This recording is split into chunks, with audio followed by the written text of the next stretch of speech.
The cold evening air carried the echo of sirens as flashing red and blue lights painted the cracked streets. A young black girl stood frozen in the middle of it all, her hands trembling as she held an old photo of her father against her chest. Her eyes were full of pain that words couldn't hold anymore. Moments earlier, she had watched officers pull a body bag into the back of a van. Inside was her father, a man she believed the world had already turned its back on. The police said it was an accident, but she didn't believe them. She had seen too much, heard too many stories that ended the same way. Now, standing in front of the officers who claimed to protect her, she whispered through tears, "Why did you kill my daddy?" Her voice cracked, raw with heartbreak. Every second felt heavier than the last, and the tension in the air was unbearable. The cops reached for their radios, unsure of what to do next, when the sound of heavy boots echoed from behind. Out of the shadows, 13 men in Navy uniforms emerged. Their presence commanding silence. No one knew who called them or why they were there, but the look in their eyes said everything. Something bigger was about to unfold. The girl lowered her shaking hand, torn between fear and hope, as the Navy SEALs surrounded the scene. What happened next would change everything.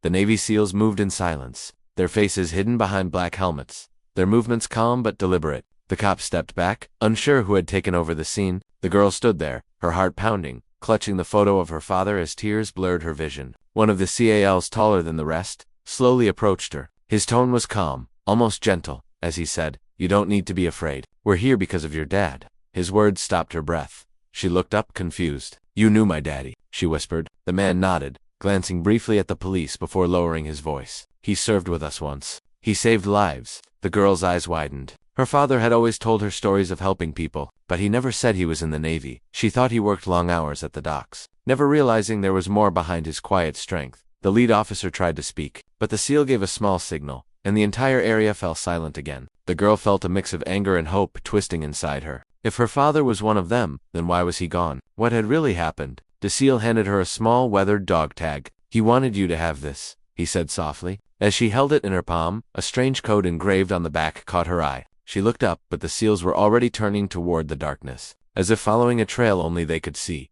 The girl turned the dog tag over in her shaking hand, tracing the strange code carved into the metal. It didn't look like any number she had seen before. The SEAL who had given it to her lingered for a moment, watching her with a look that was half guilt, half protection. Before she could ask more, he turned away, signaling his team to move. Within seconds, they vanished into the mist, leaving behind the echo of their boots and a street filled with questions. The police officers exchanged uneasy glances. One of them, Officer Daniels, stepped forward. His voice was quieter now, no longer firm or defensive. "Kid, your dad wasn't supposed to be here tonight. He was on some kind of watch, but not ours." The words sent a chill through her. She clutched the dog tag tighter. "What do you mean?" she asked, her voice trembling. Daniels hesitated, then sighed. "Your father was working with something bigger than us. That's all I know." Later that night, she sat alone at her kitchen table, her father's old military jacket draped over her shoulders. She opened the tag again, noticing a small inscription underneath the code, *trust no badge. The phrase echoed in her head. She felt like she was being watched, and when she looked out the window, she could have sworn she saw a figure in black standing by the streetlight, motionless. Somewhere out there, the truth about her father and the reason for his death was waiting, but so were the people who didn't want it found. The night grew heavy with silence, broken only by the faint hum of a car engine outside. The girl's heartbeat matched its rhythm as she stared at the glowing code on the dog tag under a desk lamp. She typed the numbers into her father's old laptop, and the screen flickered to life, showing a locked file labeled *Operation Silent Harbor. Her fingers trembled as she entered the date of his death, as the password on suddenly. The file opened. Inside were encrypted documents, photos, and names she didn't recognize. But one image froze her completely. It showed her father standing beside the same SEAL who had appeared that night, along with a group of men in dark suits. Behind them was the logo of a secret task force that didn't officially exist. Before she could scroll further, the laptop shut down on its own. Then came a soft knock at the door. She froze. The knock came again, this time firmer. "It's me," said a low, familiar voice. When she opened the door, Officer Daniels stood there, sweat on his forehead. "You need to leave now," he whispered. "They know you have the files."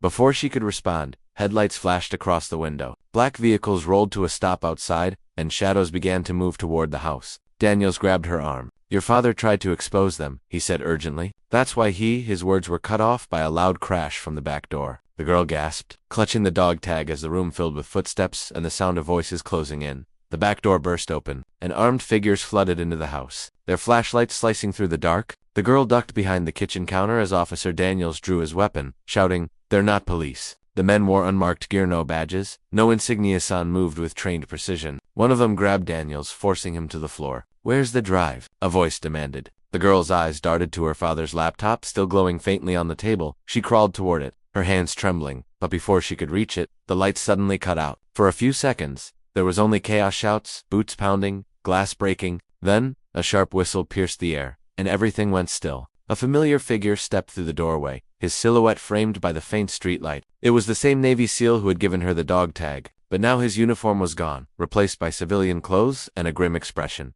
"Get her out," he ordered. His voice was different, colder, commanding. The unmarked men obeyed instantly. The girl stared at him, confused. "You're one of them," she whispered. He didn't answer, only looked at her with something like regret. "Your father found something he shouldn't have," he said, "and now they think you have it." Before she could respond, he tossed her a small key and said quietly, "If you want the truth, go where he last trained." Then, without another word, he turned and walked into the night as helicopters began circling overhead. The wind roared against the cliffs as the girl climbed the rusted fence of the old naval training base her father once mentioned in passing. The place looked abandoned, but the air carried a strange hum, as if secrets still lived beneath its surface. She followed a trail of broken signs until she reached a bunker door half buried in sand. The key the SEAL had given her fit perfectly. With a deep breath, she turned it, and the door creaked open. Inside, flickering lights revealed rows of old computers and sealed crates marked Silent Harbor. She powered one system on, and a video began to play. Her father appeared on screen, alive, speaking directly to the camera. "If you're watching this,